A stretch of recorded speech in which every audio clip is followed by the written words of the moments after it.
এরপরে জাদুবিদ্যা। এটা সংক্ষিপ্ত আকারে আল্লাহ কোরআনে পাকের এই আয়াতগুলোর মধ্যে বলেছেন, কোরআনে পাকের অন্যান্য জায়গায় বিস্তারিত ভাবে বলেছেন। আমাদের ফারুকেরাম এই কামরান যে আয়াতগুলো পড়েছে সুলাইমান আলাইহিস সালামের এই ঘটনাটা ওই আয়াতগুলোর মধ্যে আল্লাহ ডিটেইলি আলাপ করেছেন কি ঘটনা ঘটেছে। মেইনলি আমার নবী সাল্লাল্লাহু আলাইহি ওয়াসাল্লামের সময়কালে ইহুদিদের একটা ধারণা ছিল যে সুলাইমান আলাইহিস সালাম নবী ছিলেন না, একটা বাদশা ছিল। এবং সুলাইমান আলাইহিস সালামের আপনারা জানেন আল্লাহ রাব্বুল আলামিন ওনাকে যে রাজত্ব প্রদান করেছেন, আল্লাহর দুনিয়ার মধ্যে কাউকে আল্লাহ এই স্ট্যাটাসে এই স্টাইলে রাজত্ব দান করেন।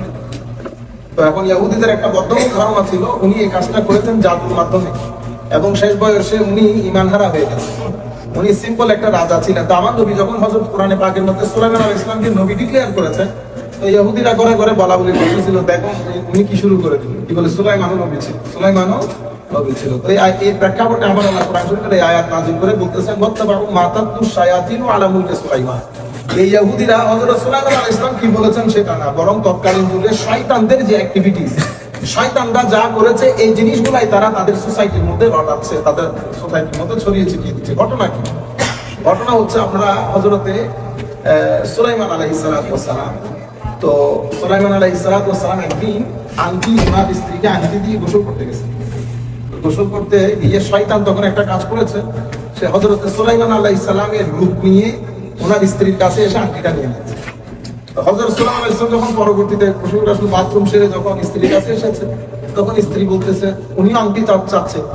স্ত্রী বলতেছে আপনি তো সুলাইমান না, তো যিনি আসল সুলাইমান উনি সুলাইমান না হয়ে গেছেন। ঠিক আছে, তখন হযরত নবী তো উনি বুঝতে পেরেছেন যে এটা আল্লাহ রাব্বুল আলামিন, আমি পরীক্ষার মধ্যে পা রাখতেছি, আমি পরীক্ষার মধ্যে পা রাখতে ওনাকে দীর্ঘ পরীক্ষা দিতে হয়েছে। অনেক অনেক ধরনের বর্ণনা আসছে বিভিন্ন মুফাসসিরিন কেরাম। এই শুধু আপনি যদি আমার মনে হয় ইমাম ইবনে কাসির ওনার তাফসীরের কিতাবে আয়াতের ব্যাখ্যায় যতগুলো বর্ণনা এনেছেন এটা পড়ার জন্য 2 দিন লাগবে। তো টোটাল ঘটনা আমি সামারাইজ করতেছি যাতে সবকিছু থেকে একটু একটু আসে আপনারা বুঝতে পারেন পুরো ঘটনা। হযরতে তখন উনি বুঝতে পেরেছেন যে উনি পরীক্ষার মধ্যে পড়ে গেছেন। এর আগে হযরত সুলাইমান আলাইহিস সালামের একজন সহচর ছিলেন, যিনি রানী বিলকিসের সিংহাসনকে ইয়েমেন থেকে চোখের পলকের আগে নিয়ে এসেছিলেন। বিফোর দি ব্লিঙ্কিং অফ আইস উনি ইয়েমেনের সিংহাসনকে প্যালেস্টাইনের জমিনে নিয়ে এসেছেন এই সময়কালে। ওনার নাম ছিল আসেফ বিন বারখিয়া। উনি হযরত সুলাইমান আলাইহিস সালামের লেখকও ছিলেন, বিভিন্ন লেখা জোখা খুব কাছের সহচর ছিলেন। তো হযরত সুলাইমান আলাইহিস সালামের জিনিসপত্র উনি যা কিছু উনি ইসমে আজম জানতেন, উনি এগুলা লিখে হযরত সুলাইমান আলাইহিস সালামের একটা বড় সিংহাসন ছিল কুরসিয়ে সুলাইমান বলতে, ওইটার নিচে উনি এই জিনিসগুলো সংরক্ষণ করতেন। শয়তান জিন এরা কেউ হযরত সুলাইমান আলাইহিস সালামের সিংহাসনের আশেপাশে আসতে পারতেন না, জ্বলে যেত। ঠিক আছে, তো কিন্তু ওই ঘটনার পরে যখন সুলাইমান আলাইহিস সালামের আংটি নিয়ে নিয়েছে শয়তান, তখন তারা এই হযরত সুলাইমান আলাইহিস সালামের সিংহাসনের নিচ থেকে ওনার যাবতীয় দস্তাবেজগুলো বের করেছে। বের করে সেখানে তারা হযরত সুলাইমান আলাইহিস সালামের লেখাজোখার সাথে সেহর তথা জাদু এগুলো ওখানে অ্যাড করেছে। আমি আপনাদেরকে একটা জিনিস বলে রাখি, বর্তমানে আপনি দেখবেন গত 10 বছরে পৃথিবীতে বিভিন্ন সাবজেক্ট এসেছে আবার বসে গেছে। Computer science every second student very interest computer science কথা। এরপরে আসছে আমাদের দেশে বিবিএ এমবিএ, যারা জিজ্ঞেস করেন কি করে বিবিএ এমবিএ, বাট ভূগোল হারাই গেছে। জিওগ্রাফি আমার মনে হয় ডিপার্টমেন্টের মধ্যে স্টুডেন্ট খুঁজে পায় না জিওগ্রাফি পড়ার জন্য। তারপরে ভুটানি সাবজেক্ট আছে, ভুটান এগুলা এখন আর কেউ মানে তবু আল্লাহর মেহরবানি ওয়েস্টার্ন কান্ট্রি এরা জ্ঞানকে দাম দেয়, জ্ঞানকে যে কোনো সাবজেক্টের জ্ঞান, ইসলামিক স্টাডিজ হোক জেনারেল হিস্ট্রি হোক, এরা জ্ঞানকে দাম দেয়। সেই কারণে এখানে কিছু এই সাবজেক্টগুলো এখনো জিয়ে আছে। As far age our country is concern, ওখানে তো আপনি ভূগোল বোটানি এই সমস্ত সাবজেক্ট, এখন আমি আপনাদেরকে বলতেছি প্রত্যেক সময়কালে একটা সাবজেক্ট ডমিনেট করে। ঠিক সেরকম পৃথিবীতে একটা সময় ছিল যখন জাদুবিদ্যা কম্পিউটার সায়েন্সের মতো ছিল। প্রত্যেকের কাছে জাদুবিদ্যা সেটা একটা বড় বিদ্যা। প্রত্যেক শাসক যত বড় এম্পায়ারই হোক না কেন, উনি ওনার সাথে সেই যুগের সবচেয়ে স্পেশালিস্ট জাদুবিদ যিনি তাকে সাথে রাখতে হইতো যুদ্ধে জিতাতে হতো। এটা কালের পরিবর্তনে, পথ পরিক্রমায়, সোসাইটি, মানুষের চিন্তা চেতনা সব পরিবর্তনের কারণে এই জিনিসগুলো আস্তে আস্তে আস্তে আস্তে সোসাইটি থেকে হারিয়ে গেছে। তা আমার মানে আমাদের এখানে কিছু আমরা বেশি আধুনিক জাত, বুঝতে পেরেছেন? ও না জাদুবিদ্যা, আমি ইংল্যান্ডের মধ্যে ছিলাম, পাকিস্তানি একটা স্টুডেন্ট পড়তো, নেই उस्ताद ये सुपरस्टिशन है दिस दैट, मैंने कहा बेटा अल्लाह रब्बुल आलमीन ने मना फरमाया, अदरवाइज तुझे आज मैं समझा देता वो जादू क्या चीज होता है। জাদুবিদ্যা কি জিনিস সেটা তোরা আমি আজকে জায়গার মধ্যে শিখাই দিতে পারতাম, আল্লাহ রাসূল মানা করছে বিধায়। কি বড় রাসূল এখনো পর্যন্ত যারা জানে সেকেন্ডের কাজ, স্বামী স্ত্রীর মধ্যে আপনি 2 দিনও ঘর করতে পারবেন না, 2 দিনও ঘর করতে পারবেন না। রাস্তা রাস্তা হাঁটবেন, রাস্তা রাস্তা কাপড় চোপড় খুললা। এখন পর্যন্ত জাদুবিদ্যা সেই ধরনের আসর যারা জানে, আমাদের দেশে ওই হেলাল ভাই চিটাঙ্গে আছে, উনি জানেন আমাদের হিল ট্র্যাক্সের মধ্যে রাঙ্গামাটি, তারপরে ওই খাগড়াছড়ি এলাকার মধ্যে কিছু ওই পাহাড়ি লোকজন অনেক স্ট্রং, এগুলো আর কি শয়তান। হানাফি মাযহাবের মতে আপনি যদি ওই ধরনের জাদু করেন, জাদুবিদ্যায় মানুষ মারা যায়, কতল ওয়াজিব। কি ওয়াজিব? কতল ওয়াজিব। ইমাম শাফিঈ তার আবার ডিটেইলসে লিখেছেন। যারা আমাদের ভিডিও করতেছে বেটা, আবার আপনারা এগুলো পিক করে আল্লামা সাহেব সোলাইমান সম্পর্কে এগুলো না করবেন, আল্লাহর ওয়াস্তে। আমি করলে ভিডিও সব বন্ধ করে দেবো। কিছু জিনিস জেনারেল আমরা বলি একদম মজাকের জন্য। এখন আপনি যদি বলেন যে খাগড়াছড়ি জাদুবিদ্যার ব্যাপারে আল্লামা সাহেবের কথা, এগুলো করিয়ে দেন। তো বলতে চাচ্ছিলাম যে ওখানে কিছু লোক আছে, এগুলো হচ্ছে শয়তান। ইমাম শাফিঈ রাহমাতুল্লাহ আলাইহি বলেছেন না, তওবা করাবো। হ্যাঁ, যদি এই বিদ্যার মাধ্যমে কেউ মারা যায় তাহলে কতল ওয়াজিব হবে, কতল ওয়াজিব হবে, হত্যার পরিবর্তে যেটা হত্যা। তো আমি আপনাদেরকে বলতে চাচ্ছি এখনো এই বিদ্যা অনেক অনেক স্ট্রং। আমাদের সোসাইটির মধ্যে এখনো অনেকে ফালতু কাজগুলা করে। আপনাদের ইংল্যান্ড, আমেরিকা, তারপরে ইউরোপ থেকে আমাদের মহিলারা বাংলাদেশে যে কাজগুলা করা যায়, মানে নামাজ দোয়া তো নাই, দুনিয়ার শয়তানি সব আমাদের ভিতরে আছে, কারেকে টানবে খিচবে, বুঝতে পেরেছেন? আল্লাহ পাকের আমাদের সমস্যা হচ্ছে এখন এই সাবজেক্টটা ঘৃণিত হওয়ার কারণে অনেকেই পড়ে না। কিন্তু আমাদের আসলে উলামায়ে কেরামের একটা বড় গ্রুপ দরকার যারা এই সাবজেক্টটা শিখবে, নতুবা আমাদের লোকজনকে সাহায্য করার মতো লোক নাই। এখন আমরা স্বাভাবিকভাবে ইংল্যান্ডে যখন ছিলাম, প্রত্যেকদিন এক দুইজন মানে আমাকে একজন বলতে দোকান খুলে দেন, অনেক টাকা ইনকাম করতে হবে। এরা দেখি ওই কোনো যদি দোয়া দারুদ শিখেই দেয়, ওইটা অ্যাকসেপ্ট করে। ওরা কি চাই জানে? দোয়া দারুদ করতে পারবো না, কিছু লিখে দেন, যা পয়সা, বুঝতে পারবেন? এই দুষ্টামি দাম করতে পারবো না, আমি আপনাদেরকে এমনিতে দোয়া শিখে দিতে পারবো। দোয়াতে এরা স্যাটিসফাইড না। পরে দেখি এই গ্রুপগুলো আবার বাংলাদেশে চলে যায়। তো বাংলাদেশে যখন যায় ওরা তো কাটে, কারণ ওখানে 85 to 99% এই লাইনে দোকাবাজ, কিচ্ছু জানে না, এগুলো আপনাদের কাছ থেকে টাকা খাই শুধুমাত্র। ও কি বলবে আমি এখান থেকে বলে দিতে পারবো আপনাকে। আপনি গেলে বলবে, আপনি যখন হঠাৎ বসা থেকে উঠে যান, মাথা ঘুরাই উঠে না, তো বসা থেকে উঠলে কাউজনের মাথা না ঘুরে, তখন মহিলারা বলেছে হ্যাঁ দেখছেন কেমনে বলে ফেলছে মাথা ঘুরাই। আচ্ছা, হঠাৎ যখন আপনার চোখ মুখ অন্ধকার হয়ে ওঠে, অন্ধকার হয়ে তো চোখ মুখ, আপনি মেডিকেল সায়েন্স কি বলে, তখন পুরুষরা তবু বুঝে, মহিলারা চিন্তা করে কিরে আমার মাথা, আমার চোখ অন্ধকার হয়ে ওঠে, এটা এই ব্যক্তি কেমনে জানে? এটা তো কমন জিনিস। আপনারা বুঝতে পেরেছেন? আমি বলতেছি না, এই ধরনের একটা বই লিখছে আমাদের বাংলাদেশের স্কলার। ও তো উনি এই জিনিসগুলা এক্সাক্ট, মানে ওরা কি বলে যে ম্যাক্সিমাম হচ্ছে ধোঁকাবাজ, ম্যাক্সিমাম, কিন্তু বিদ্যাটা অরিজিনাল।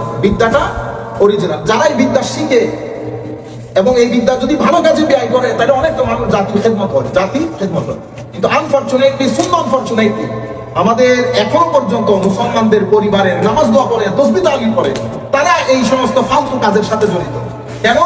ঘরের মধ্যে বিয়ে করাইছে, ছেলের বউ আসছে, বউরে বলে সিধা রাখতে হবে, মেয়ের জামাইরে সিধা রাখতে হবে। তো মেয়ের জামাইরে সিধা রাখতে মেয়ের ছেলের বউরে সিধা রাখতে নিজে বাঁকা হয়ে যায়, আর খবর নাই। বুঝতে পেরেছেন? করলে কি হবে জানেন? প্রথমে আপনার ঘরে শান্তি চলে যাবে, শরীরে মৃত্যুর আগ পর্যন্ত আর শান্তি পাবেন না। যখন মারা যাবেন চেহারা বিকৃত হয়ে যাবে। ম্যাক্সিমাম যারা এই জাদুবিদ্যার কাজ করেছে, আমি আপনাকে আমার এইগুলা কোনো শোনা কথা, পড়া কথা না, আমি আমার এক্সপিরিয়েন্স বলতেছি।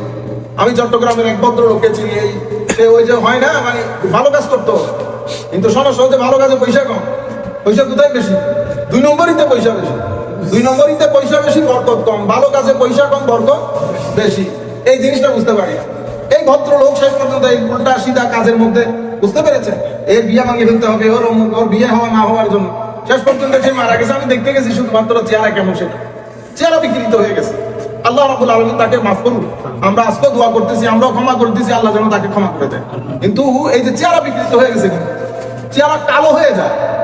আপনারা বুঝতে পেরেছেন? এই কাজগুলো করিয়েন না। আপনারা আপনাদের মহিলাদেরকেও বলবেন এই ফালতু কাজের ভিতরে যেন না ঢুকে। বিদ্যা, এখন আপনারা যদি আপনাদের মহিলাদেরকে বলবেন কেন কুলাউযু রাব্বিন নাস, কুলাউযু রাব্বিল ফালাক মিথ্যা হবে, আমরা মিথ্যা শুনতে বলতেছি না, আমরা বলতেছি বিদ্যাটা অরিজিনাল। কিন্তু যারা এই বিদ্যা জ্ঞানী বলে দাবি করে, তারা ম্যাক্সিমাম হলো ঠকবাজ, 99%, আর কোন 1% বাকি আছে। জানালো খুব কম, কিন্তু বিদ্যাটা অনেক স্ট্রং। কোরআন শরীফের মধ্যে আল্লাহ কি বলতেছে? মা ইউফারিকুনা বিহি বাইনাল মারই ওয়া যাওজিহি। ওই বিদ্যাটা এমন, এটার মাধ্যমে স্বামী স্ত্রীর মধ্যে কি করে দেওয়া যায়? তাফরিক করে দেওয়া যায়।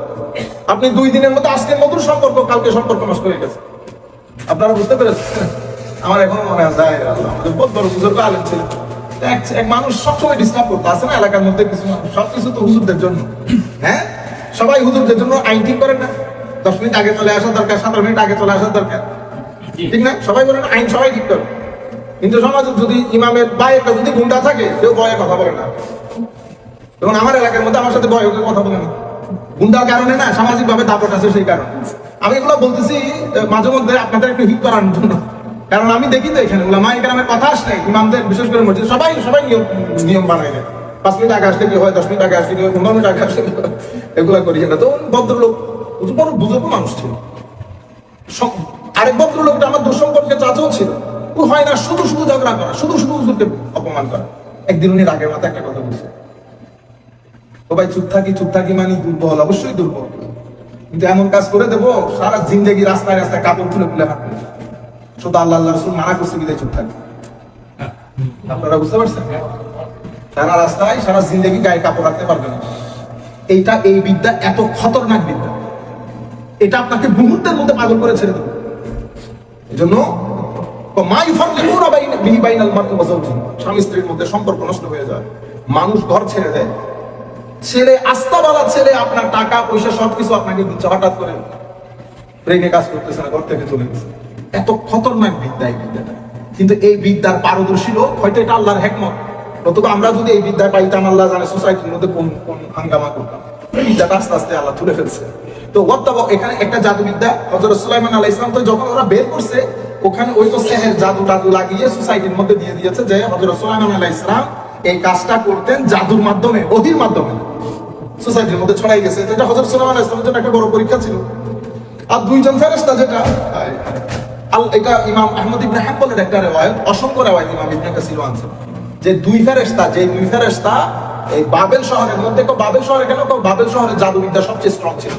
তো বাবেলের মধ্যে এই দুই ফেরেশতা মানুষকে জাদুবিদ্যা শিখাইতো 12টার দিন, যাতে ওরা বুঝতে পারে যে কোনটা ভালো কোনটা মন্দ, কোনটা কুফর কোনটা শিরক, কোনটা ধর্মীয় বা ভালো জিনিস। এই জিনিসটা করার জন্য হারুত এবং মারুতকে পাঠানো হয়েছে। কিন্তু হারুত এবং মারুতকে পাঠিয়ে তারা এখনো পর্যন্ত দুনিয়ার মধ্যে আছে, আযাব ভোগ করতেছে। তো কেন? তো আমার আল্লাহ যখন আদম আলাইহিস সালামকে সৃষ্টি করেছেন, তো ফেরেশতারা আপনারা জানেন বলেছিল আতাজআলু ফিহা মান ইউফসিদু ফিহা, এরা ফাসাদ করবে। হ্যাঁ, তখন আমার আল্লাহ বলতেছেন আচ্ছা তোমরা ফেরেশতারা একটা ডিসাইড করো, দেখি তোমাদের মধ্যে দুইজনকে চয়েস করো যাদেরকে আমি দুনিয়াতে পাঠাবো।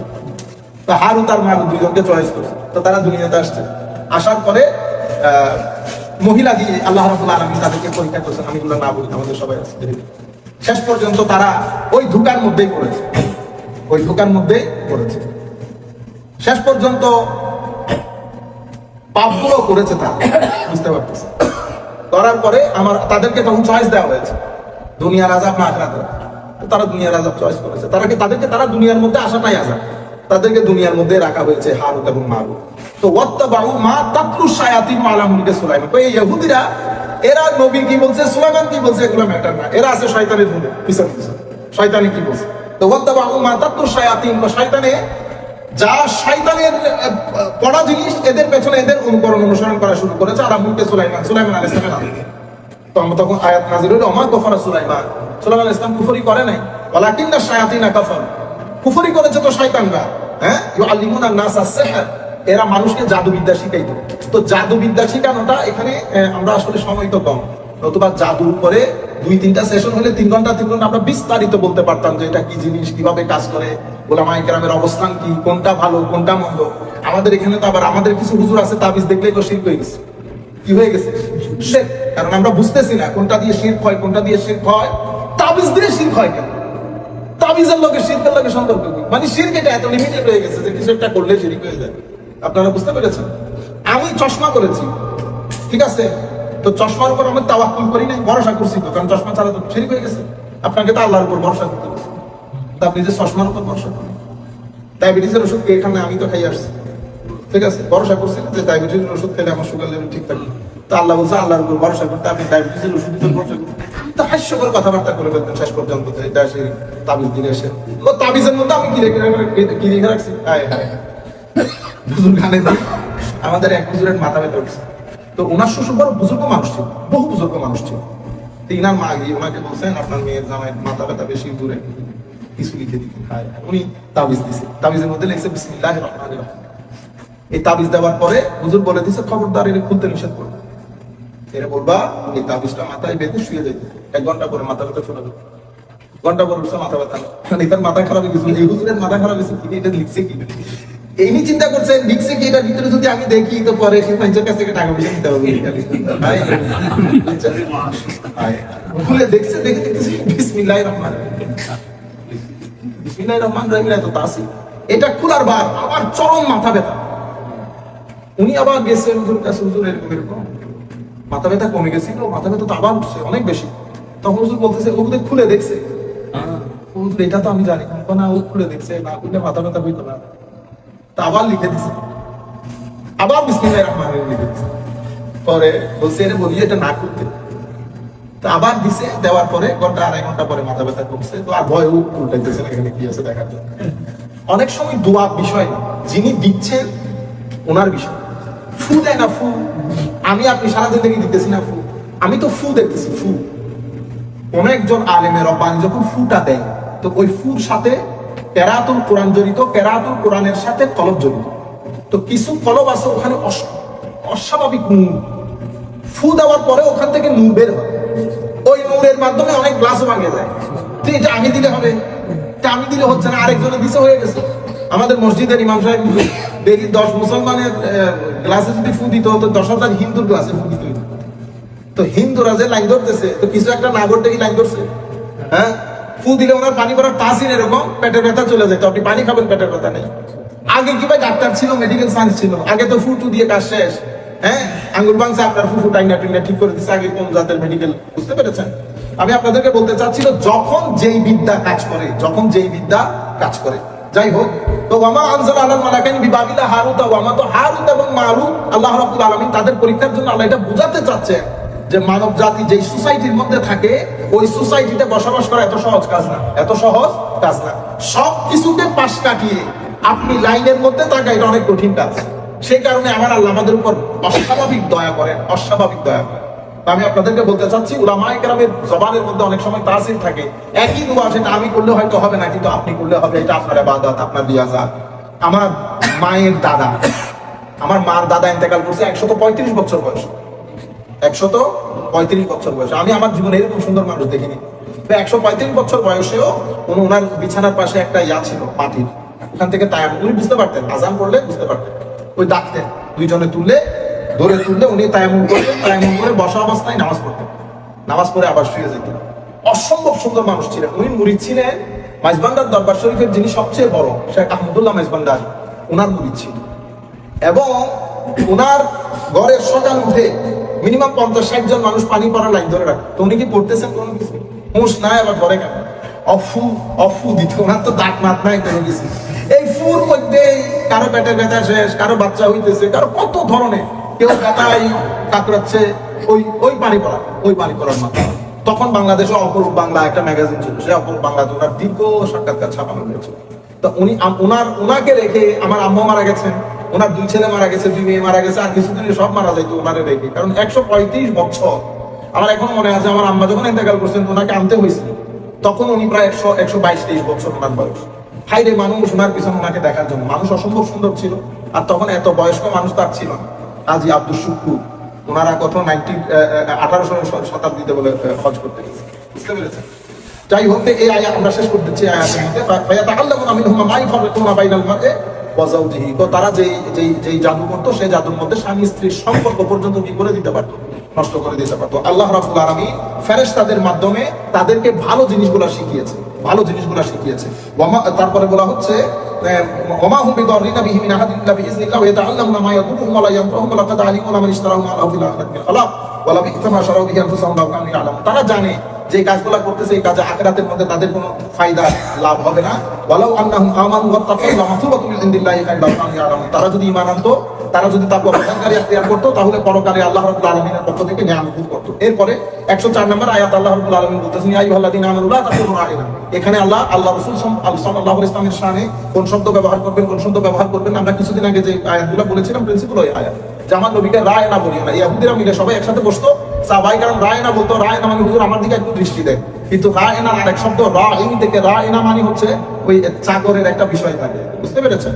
আমাদের চাকর, তো ওই হিসাবে তারা এগুলা বলে বলে বিয়াদবি করতো এবং নিজেদের হাসাহাসি করতো। তো আমরা যে বিয়াদবি করতেছি কেউ বুঝতে পারবে না। তো আমরা আয়াত নাযিল করছে, আমার সাহাবায়ে কেরাম আজকের পর থেকে তোমরা রায়না বলবা না, উনজুর না বলবা, উনজুর না, হুজুর আমাদের দিকে একটু তাকান। হ্যাঁ, ওয়াসমাউ ওয়ালিল কাফিরিন আযাবুন আলীম, কাফিরদের জন্য আল্লাহ বড় দর্দনাক আযাব রেখেছে।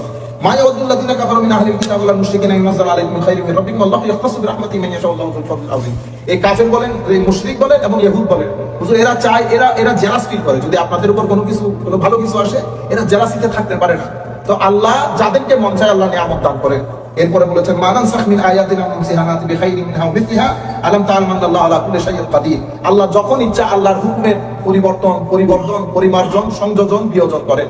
একটা আয়াত নাযিল করেছে, এটা সময়ের ডিমান্ড অনুযায়ী যখন এটা পরিবর্তন দরকার করে, তো ওরা বলাবলি করতো যে এটা কোন ধরনের খুদা, একবার আয়াত নাযিল করে আবার এটা বাদ দিয়ে আরেকটা করে। না, মানান সাখ মিন আয়াতিন আও নুনসিহানাতি বিখাইরিন মিনহা ওয়া মিথলিহা, এটা আমার আয়াত, আমি যখন সময়ের চাহিদা অনুযায়ী একটা অবতীর্ণ করব, সময়ের চাহিদা পরিবর্তন হলে আমরা এখান থেকে পরিবর্তন করে আরেকটা করব।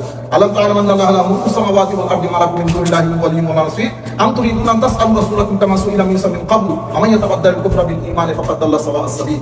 আমার আল্লাহ বলতেছেন, আমার সাহাবায়ে কেরাম ইহুদিদের মতো যা মন চায় আমার নবীকে প্রশ্ন করিও না।